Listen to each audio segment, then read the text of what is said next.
It is that time again when Scott Walter comes to regale us.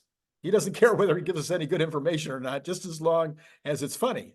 So, Scott, you have an advantage this time because CERN isn't on till tomorrow. And so I don't know if you have any, if you want to start any new wars or anything today. Yeah. Well, first, when I can't regale until I've galed first. So I guess the very first time I was here, I must have had quite the gale. So we're going to come in here and regale. Actually, I mean, there is one thing I want to bring up that does concern CERN, Oh, and Herbert and John, and that I think while you were away, you may or may not have known that we started a community on X called Humanoid Bots. I did hear about that, and I haven't And, had a chance to join yet. I need to really do that. well, you might want to do it, and who knows, you might be lucky 2000 or something like that because we are really close to there. Oh, We're wow. yeah we're getting quite close. So Interesting. yeah, so let me go ahead and share here, and you can see what the humanoid bots community is here, and of course, Herbert, CERN, myself, John, we're in there. Okay. And yeah, and so you can see we're getting really close. It's not showing the full number Oh, here. The last I looked at it was like 1980, so we're like 20 short. So maybe by the time this video gets up, maybe we've actually hit it. very um, nice. and it's really interesting because it's a good collection of not only just our posts but posts of people within the community. That's the whole idea of being a community.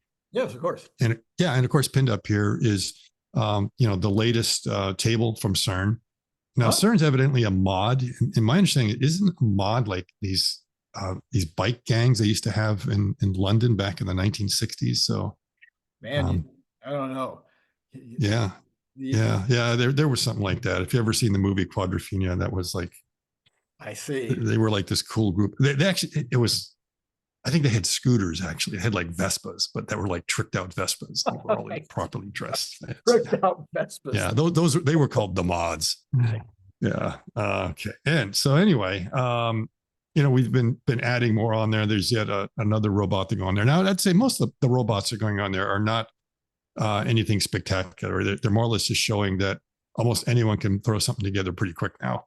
Okay. That just using some of the existing toolkits out there, you can go ahead and do something, which just means, it's eventually, high school projects are going to be, you've got to go build a humanoid bot now. Right, And right, everything right. will be out there and you'll be able to do it. That kind of shows you how it's accelerating. But we haven't had any really, let's say, big news releases from any of the bot companies or anything earth shaking.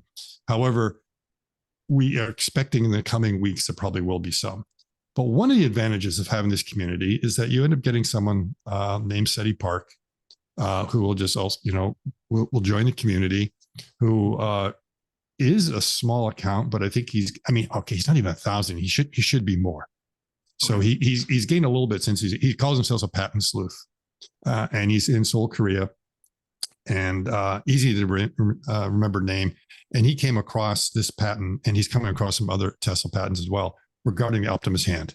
Right. And so it was rather interesting to take a look at that. And so you can follow this link. And the first thing is that he read it and he gave like an analysis. So you can go through and read the analysis that he has to explain what's in the patent. Or you can go ahead and read it yourself. And, he gives you a link, which brings you to like this PDF. And as you can see, it's really dry reading. Okay.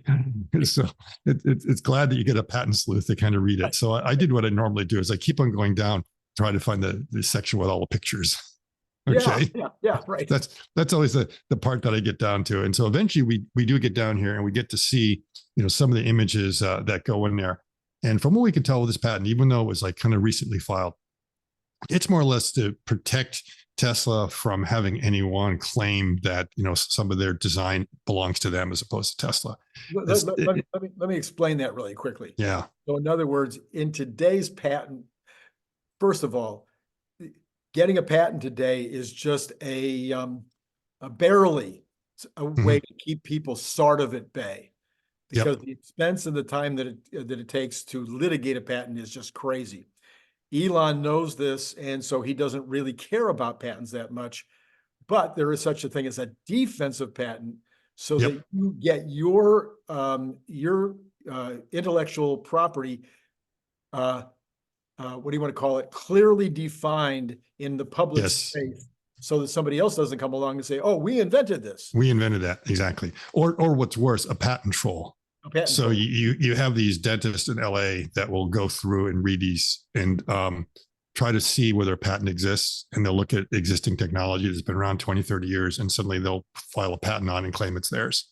And then suddenly all these companies are like forced to have to pay for something like that. And there's even some jurisdictions in the US which specialize on that. Right.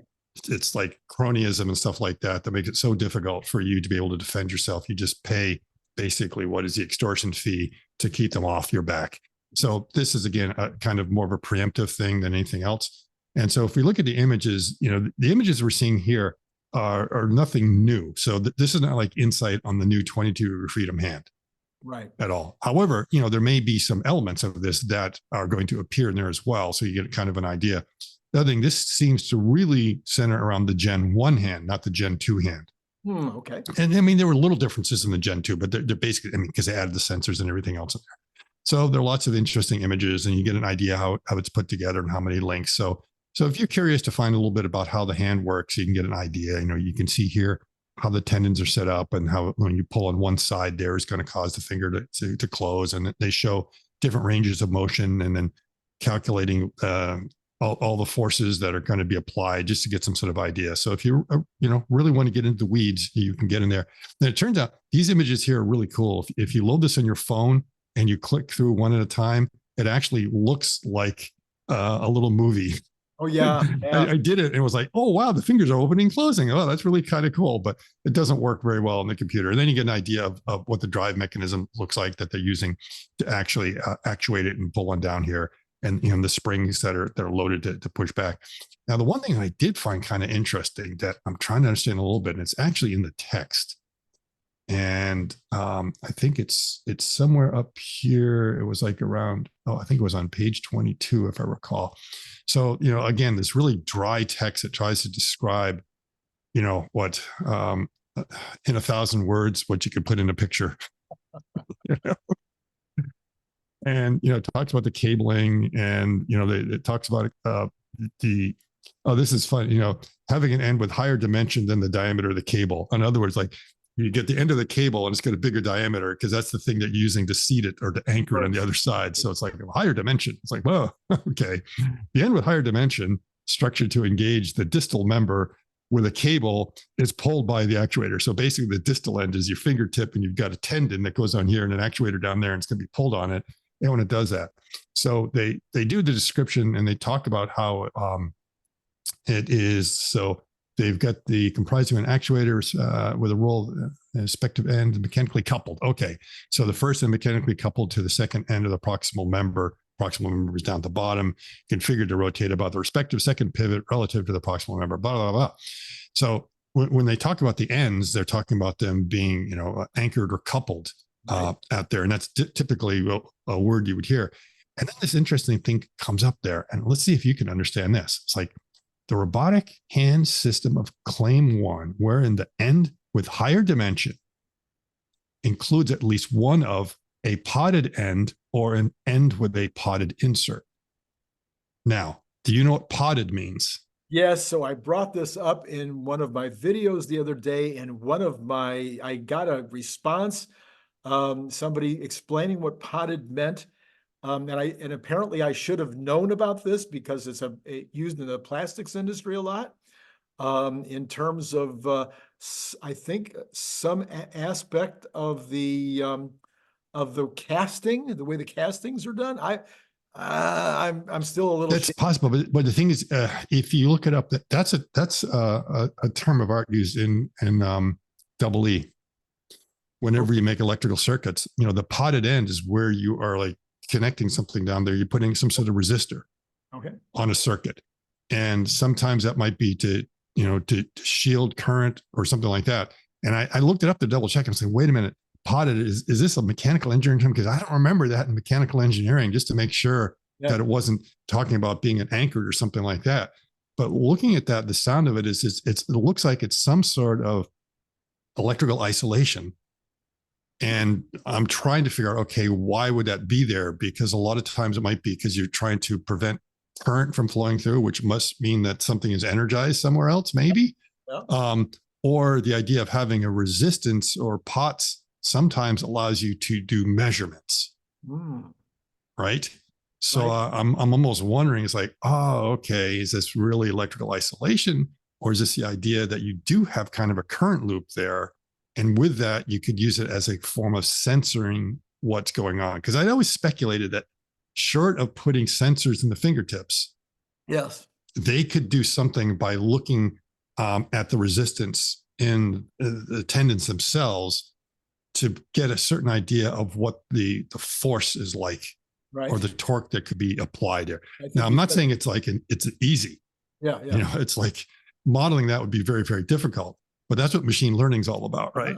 So if you were able to do something to measure, and the other thing is that, you know, resistors can measure, you know, part of the current that they could be measuring, it could also be affected by like temperature. So that could also act like a temperature sensor in a way. Right. So there's a lot of different things you could do with that. And so I was just kind of curious, like, is that what it's talking about?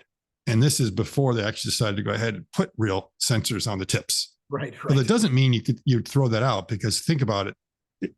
In your hand, you can feel things with your fingertips. I mean, you definitely feel the pressure, but you can also tell from your forearm that you're clenching, right? It's like, I'm feeling a lot of force. Right. So that basically means you've got two modalities of input there that is informing you something about the object that you're grabbing. So it's not like they're going to say, oh, we're putting sensors in there, we're going to throw this thing out. Right. You know, it may be an idea. So that was kind of curious to me, trying to figure out exactly what they're doing with a potted end. Right.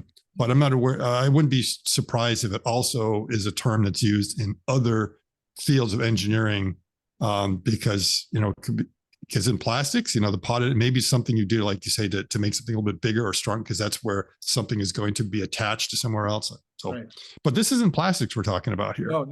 No, everything here is like, you know, these tendons and stuff. They're mechanical metal components. Yeah. All right. So yeah, so that's kind of the patent. Go ahead and take a look. It may take us till a little bit of what's going on, but this is not the hand that's going in the Gen 3 robot. And yes, I'm calling the next robot that will have 23 or the 22 degrees frame will be a Gen 3 bot. I think we talked about it the last time we were on. There's too many changes going on that hand to say that it's just going to be limited to the hand. Right. And was already said that, oh, the actuators are going to move back into the forearm. Oh, you're changing the lower arm too. Okay. So it's not a hand you're popping off and putting on another one on there. I mean, that whole structure is now absolutely changing. And I just feel it's like, well, why stop at the elbow? Just keep on going up. So and I'm going to predict there's a Gen 4 and a Gen 5, you know, and then the only reason I'll be wrong is that they won't call it Gen 4 or 5 anymore. They'll start giving a different naming convention, but I guarantee you there'll be new versions. And maybe it'll be like, oh, the Mark 1, the Mark 2, the Mark 3, but, you know, I'm going to call it now. There's going to be, you know, improvements in Optimus over the next 10 years. 10 years. You heard it here first. No kidding. So then I think, I don't think we talked about it last time, but I did hear, I think you talking about it over on another show, that you now believe that the Gen 3 might also include, because you believe that this is going to result in a change in the motors and actuators in the shoulder, that this might allow them to change the motors and actuators in the hips. Possibly.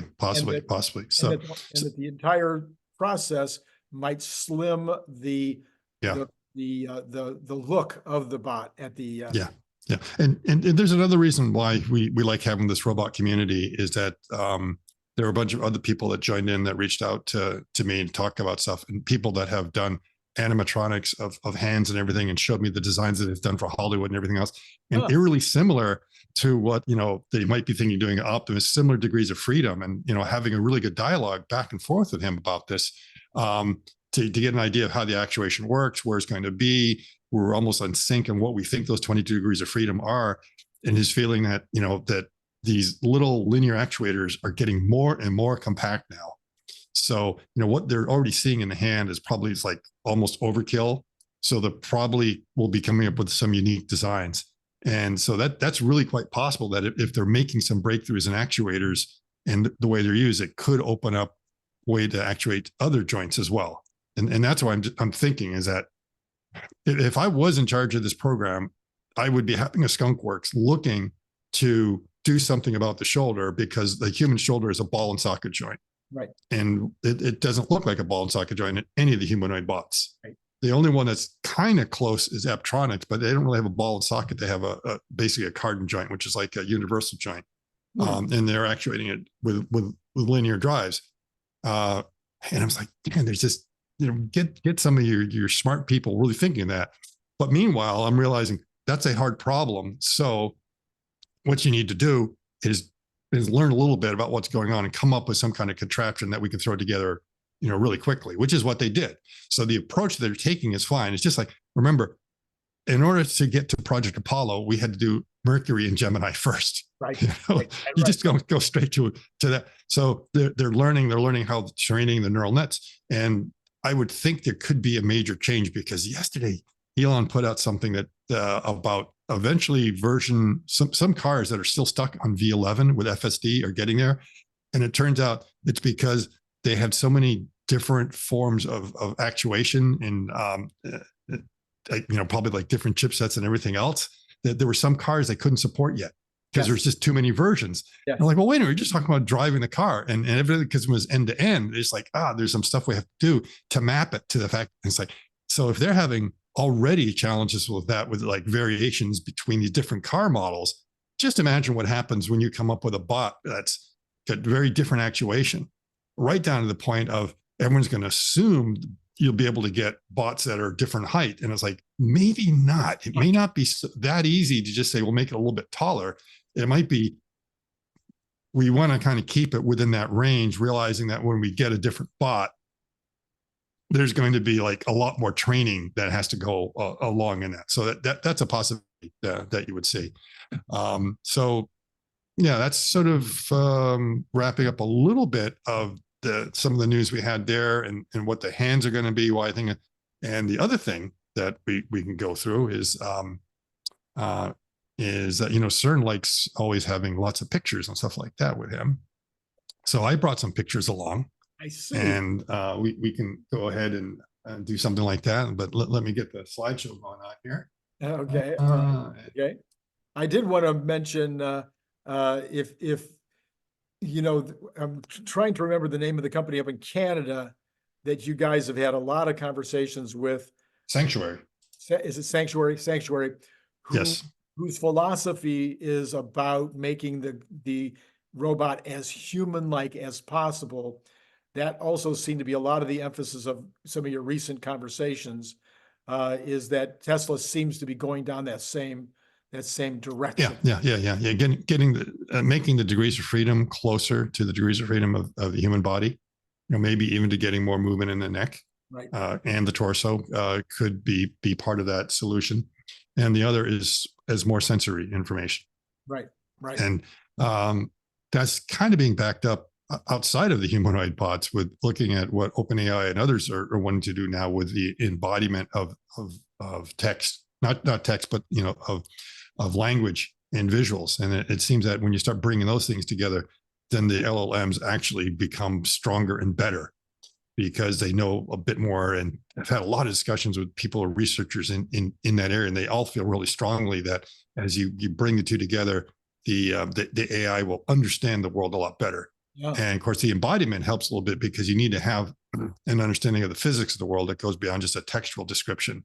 You actually have to be able to understand, what the 3D environment is that you're moving through. So you've got to get at least the visual in there. And if you start adding these other things could start showing a lot more emergent behavior than was like maybe originally expected. So I'm seeing those as like things that will accelerate AGI as opposed to slowing it down, because like, oh man, it's like we got all this other data set we're going to, how are we going to incorporate it in? It's like, well, you put that in there and it turns out it just gets a better understanding of actually how the physical world works. I want to slow that down just a little bit. And again, some folks in the audience might be kind of new to the whole, directionality. Okay.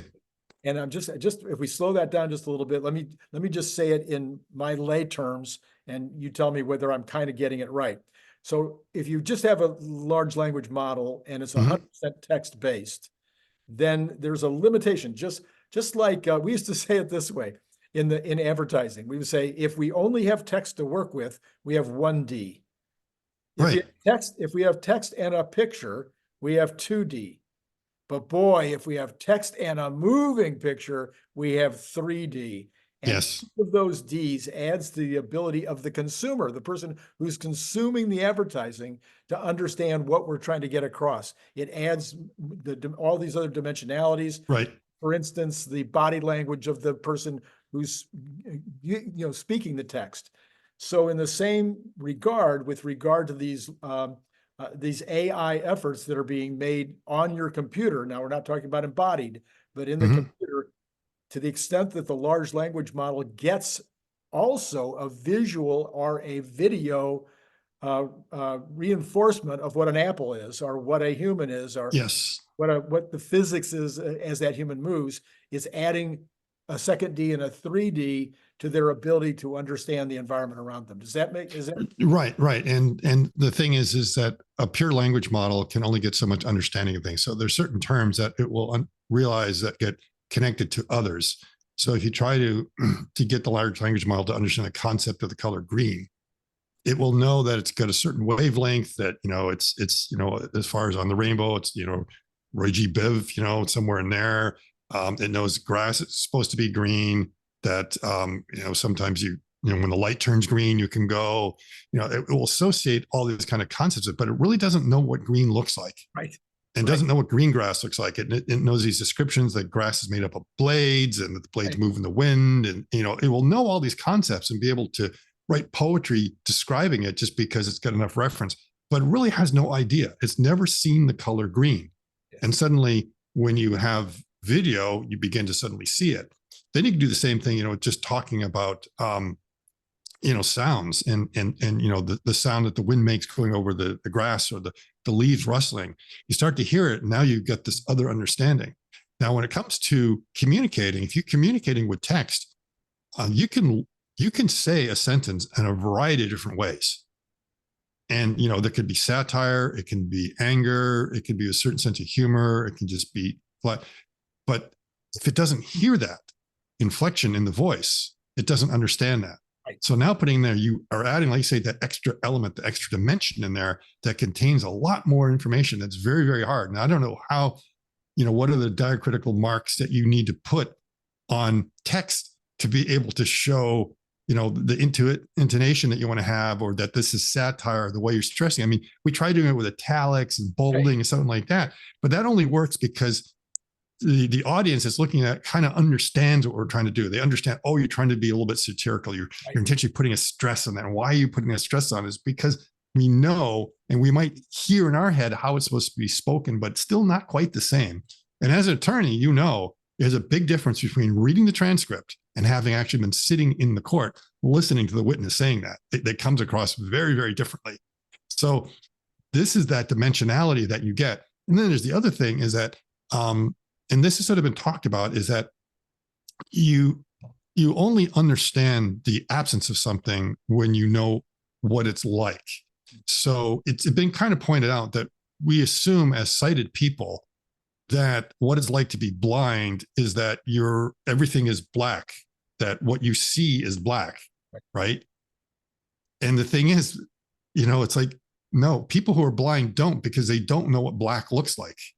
They haven't experienced that to know what the absence of it is like.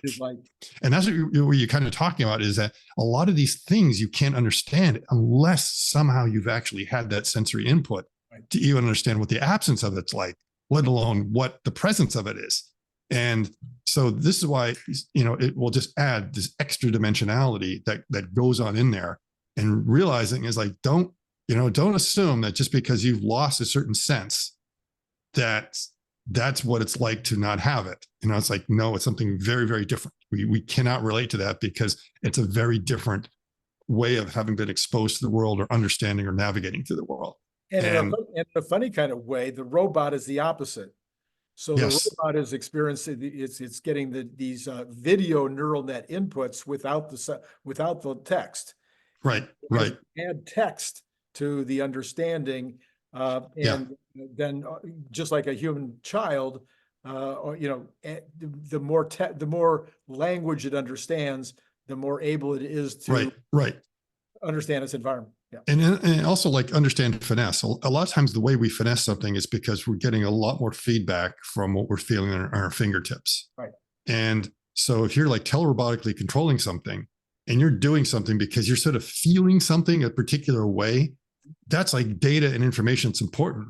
But if the robot isn't getting like that similar sort of sensory input, then it doesn't really understand why you're doing that thing. It can't relate it to that other thing and just assumes, oh, you just do that for some weird reason because that's what the teleoperator is doing. But if you begin to link it to something about the feel of the substance that you have, that you're on there, then it will then be able to say, well, the next time I encounter something like that, I know this is what I need to do. Right. As opposed to it was something that was just related to that odd shape. It had nothing to do with the shape of that object. I mean, it had something to do with surface conditions and others that aren't there. So the more you get that, the much more likely you'll be able to get that mapping. And again, is why we keep on stressing the reason why humanoid bots need to be a humanoid form is because we're a humanoid form. You know, it's a bit of a tautological argument there, but that's really why they're not shaped like spiders and stuff like that, is because it's a lot harder for us to understand what it's like to be a spider. Yeah. So we can't train it the same way that you typically would. Doesn't mean eventually we won't be able to get there, but we need these base models that can eventually evolve into others. So from our standpoint, make it as close to a human, make it as close to a human in size and everything else. And this brings up some other points. So Randy, you ready for some data? Okay, I'm ready. You're ready for some data here. Okay, let's see if I can go ahead and get this to go here. And I'm going to go ahead and share my screen right now. And do you see this? I do. Okay, so CERN likes to bring, you know, all sorts of economics data with him. Right. And you know, he's basically, you know, playing stenographer. He's taking the data that other people gives him. And to be a real economist, you actually go out there and like gather the data yourself. Yeah, exactly. Okay, so I've got a bunch of polls I've been running over the past 2 weeks to get an idea of how people feel about certain things, and to maybe help me get an idea of, you know, crowdsourcing sometimes to get an idea of maybe what the sizes of different things are. Sure. And let's just say right now, what I'm trying to do is get an idea of the Overton window. Now we got to remember, this is a highly biased, unscientific sample. Right. It's mainly people who, you know, are probably followers of me, who I would say are reasonably educated in the idea of humanoid bots. And that's a small slice of the population right now. And probably 95% men, and probably like my crowd, probably between the ages of 50. Yeah. And they know a little bit about it. So this does not represent society in general, but it's going to be interesting to see, you know, if Pew was to go out there and do this and try to get the same results, to see where it is and come back in a few years and again, see how the Overton window is going to shift regarding some of these things. So, this was coming because there's all sorts of things we can ask about humanoid bots. Sure. And this one here, actually, I got quite a lot of views and more votes on it than I normally do. And I think it's because it literally hit home for a lot of people. It's emotional. Yes, emotionally. So this, you know, at what age would you feel comfortable leaving your child home alone with a humanoid bot? Right. Now, I had to hide the results because I didn't want to bias your results. So, where would you be comfortable? It depends on the child. That's a lot of the answers I got. Of my 4 children, I would have left one of them at home with a humanoid bot at age 5, but the other one not till 17, and maybe not then. Yeah, and it's funny that it's Zach. And you know what? I learned more from the comments than I did actually from the poll results, because there were some enlightening comments in there. A lot of it, and of course, some of them was like, you know, I wouldn't leave him with my 5-year-old because I'm afraid my 5-year-old will take it apart. You know, it's like, you know, things like that. It's like the bot won't be safe with my 5-year-old. It's not the other way. And so I had to obviously, you know, come up with 4 different ranges. I'm trying to remember what the ranges were. It's like, you can pick 2, you can pick 4, you can pick 8, you can pick 12. Okay, all right. And so let's go ahead and see what the results were. And it was something like this. Uh-huh. And you see, plurality is 12, almost 50% of the people. And of course, we all know if you're picking 12 years old, you're basically saying never. Yeah, or 12-year-old. Because you can leave a 12-year-old home alone. Yeah. So it's like, oh, you know, you're at that point. And then people were more comfortable around here. And then it kind of surprised, you know, there were some people that were already at age 2. It's only about 15% of the people that are out there were okay. And I think the average of this thing averages out around Well, in this, if you take this average, obviously it's like around 9 or 10 years that they're kind of more comfortable with that.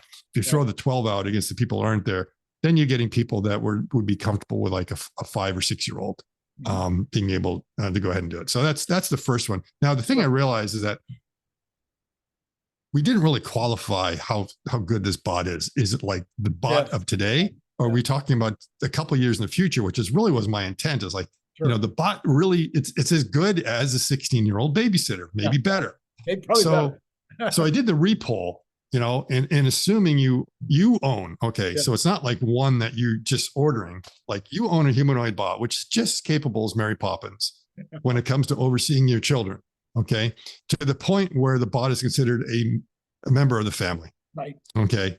At what age would you be comfortable leaving your children home alone with this bot? Right. Now, that's kind of what you would call push bowling in the business, right? To get the result that you want. And let's say people were more comfortable with that concept. Now, I don't know that I get the same people to respond to the poll. So now it's only like 23% are kind of at the 12, meaning never. But then it seems to be right down to age 2. Yeah. 30% were comfortable with a 2-year-old, and some people saying, "Oh, it started at 0," in the comments. And again, the same things, like kind of depends upon it. And then I may have gone over the top because they're assuming Mary Poppins can do magic and stuff like that. But the whole idea is that the bot isn't just sitting there making sure the child is safe, but is interacting and probably teaching and doing all the stuff. And a lot of people said, well, he had to be better than the 16-year-old who just sits there and TikToks all day and brings her boyfriend over and does all this other stuff. Right. And that, they would say, oh, yeah, maybe it's not a bad idea to do it. And again, you're going to see this shift over years. So there's already a reasonable comfort level with some people, and others that are just like, they don't like, they want the human presence there. And I can understand that. Sure. So we know there are going to be people that are going to be against this. So it kind of brings the next question up is,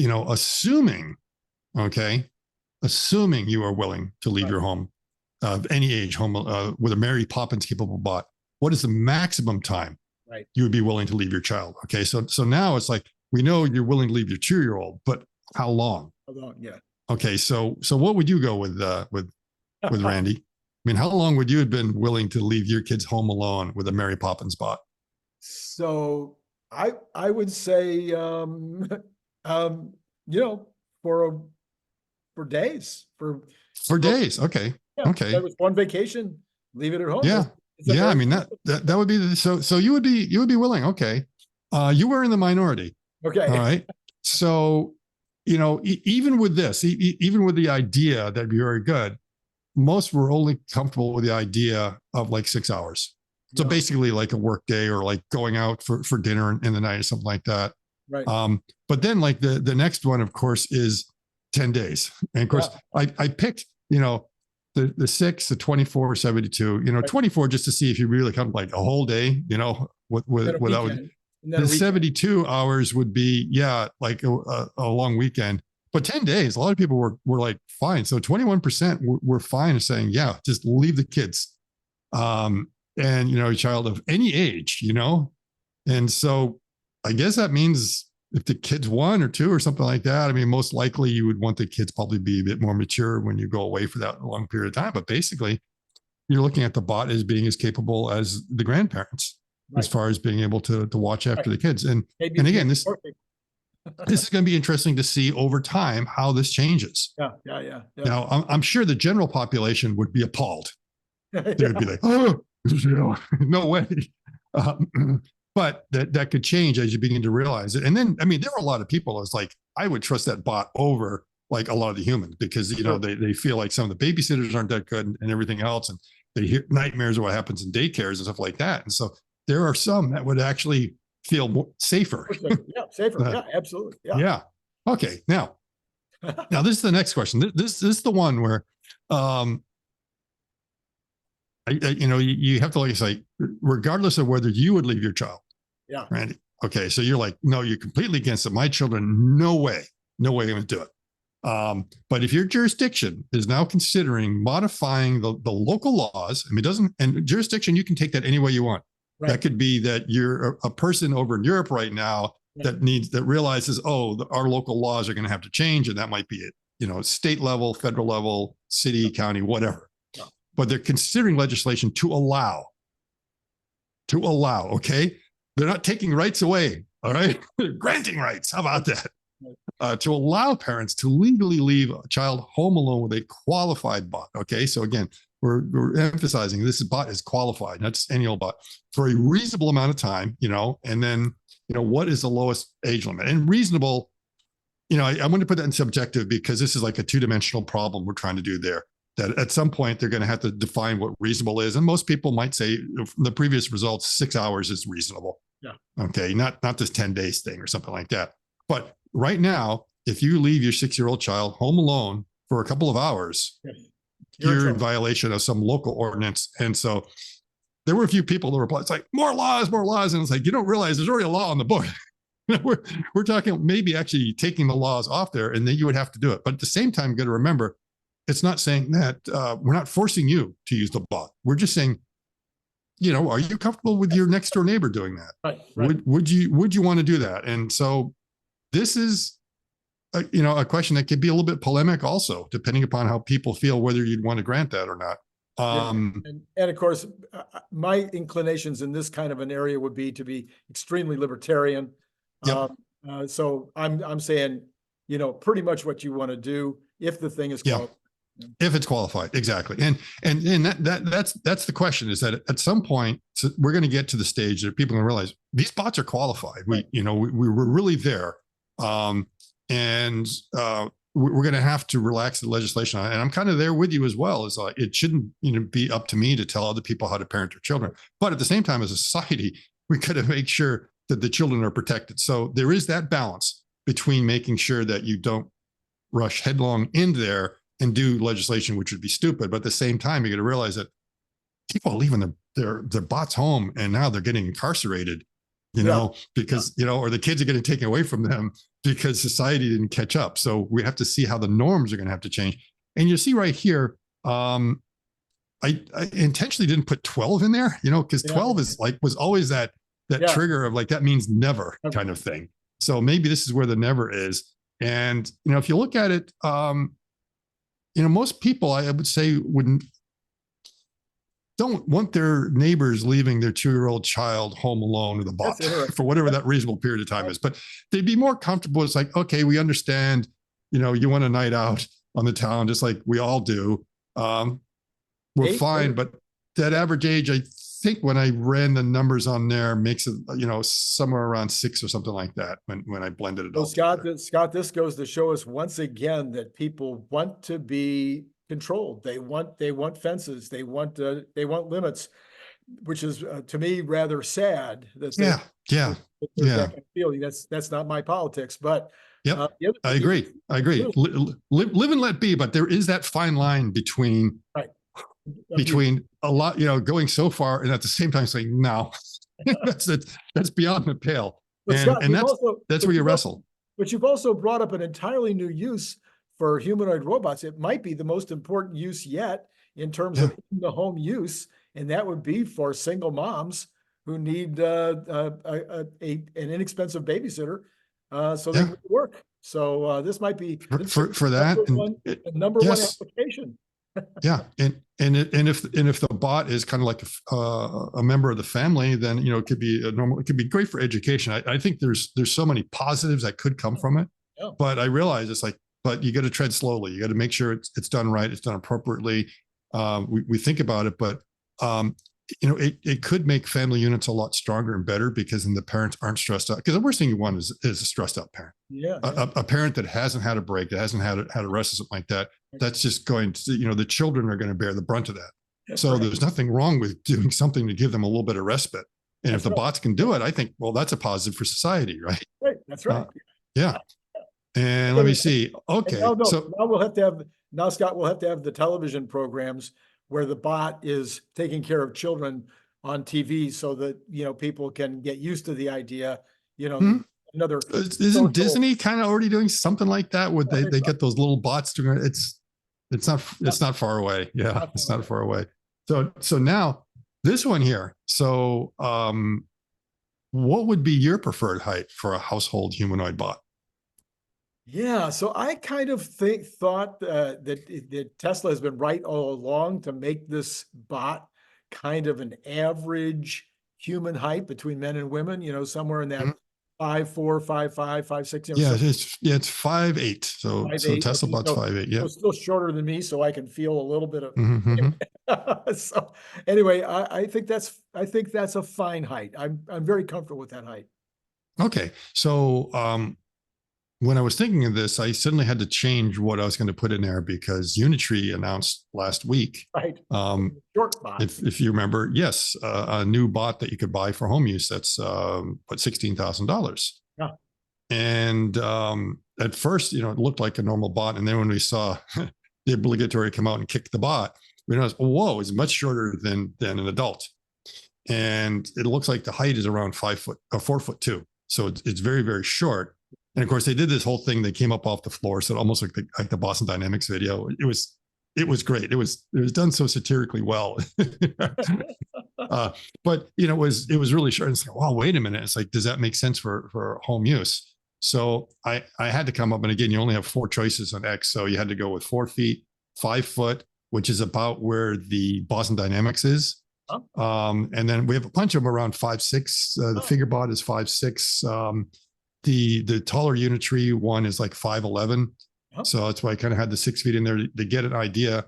And the average of this comes out to be like, if this is crowdsourcing, to be about 5'5". Yeah. Now, not that many people really interested in the 4 foot. And I think part of it is that you're kind of concerned if this thing falls over, that you don't want something that's too big.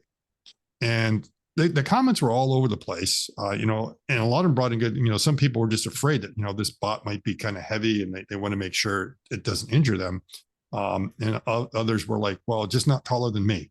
Yeah. So they want to be more or less their height. Yeah. And then others are like, oh, definitely taller than me because I can't reach up to the cabinets. That's right. So whatever bot I'm getting, I don't want it to have to get a step ladder to go up there to get it. So there were some that were comfortable more in the 6 foot range for that reason.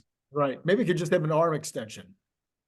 Yeah, that's possible. It kind of complicates the whole thing. Everyone was thinking, well, can't you have the Mr. Gadget? Something Well, like that. I was thinking the other way. So the hand would go Yeah, into a device, which yeah. would give it a 2-foot extension or something, so that it could You reach. could do that. And I mean, you can already buy those things right at the store. Don't they have those little gripper things like for people? So, I mean, the bots will be clever after a while. So you probably have special, step ladders or stools they could step on it or something like that if you don't want it to be too tall. But for the most part, 4 feet might be too small. And that's just more of, a party trick, but you realize it's like it can't really even function properly in the kitchen. It can't get anything from the top of the refrigerator, in there, let alone up in the cabinets. And it may be down a little bit kind of low over the stove. So, it did seem more people were around that 5'6", but again, that might be, it's going to have a hard time changing a light bulb.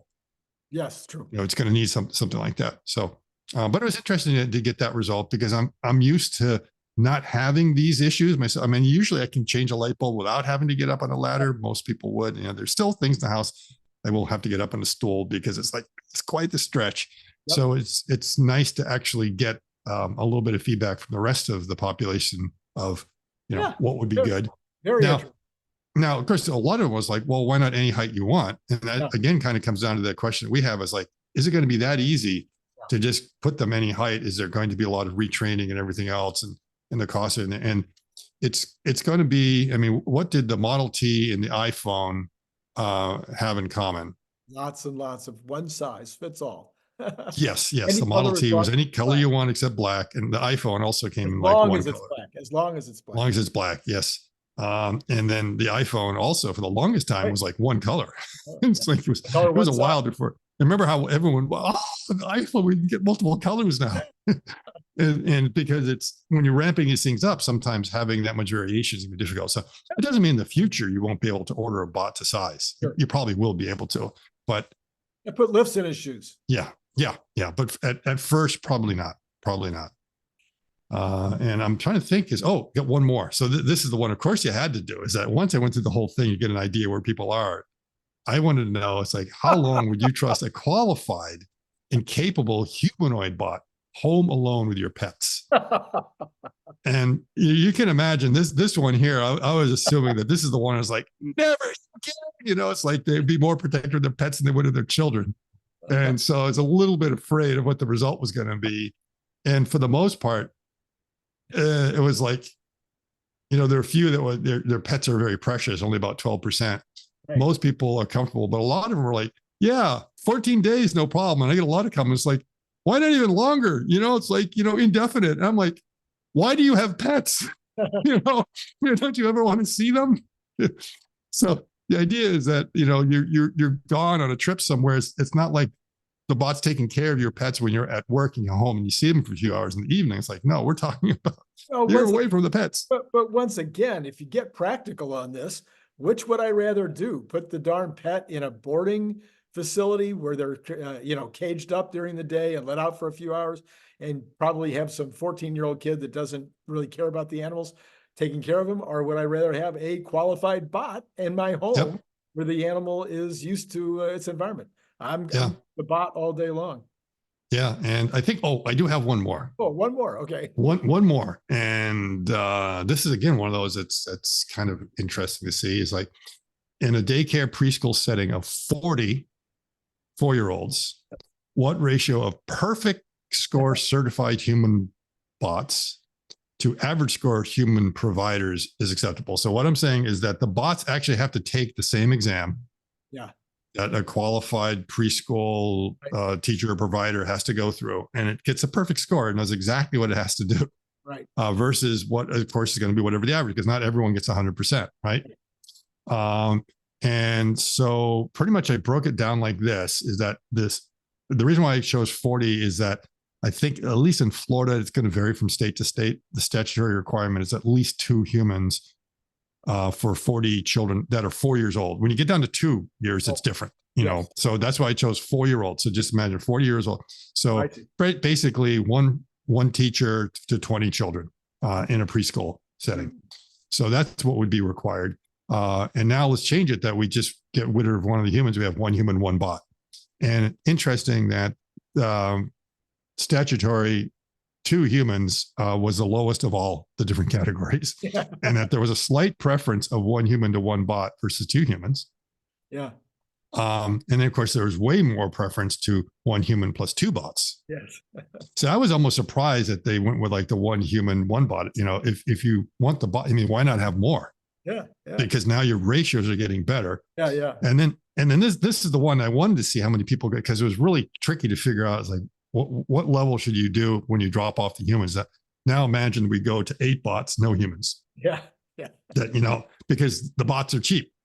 Yeah. And surprisingly, that only got 24%. It came in kind of second place, but the preference is to still kind of have a human in the loop, even if it means fewer bots. Well, that's nice. That's nice. I'm glad to hear that. Yes.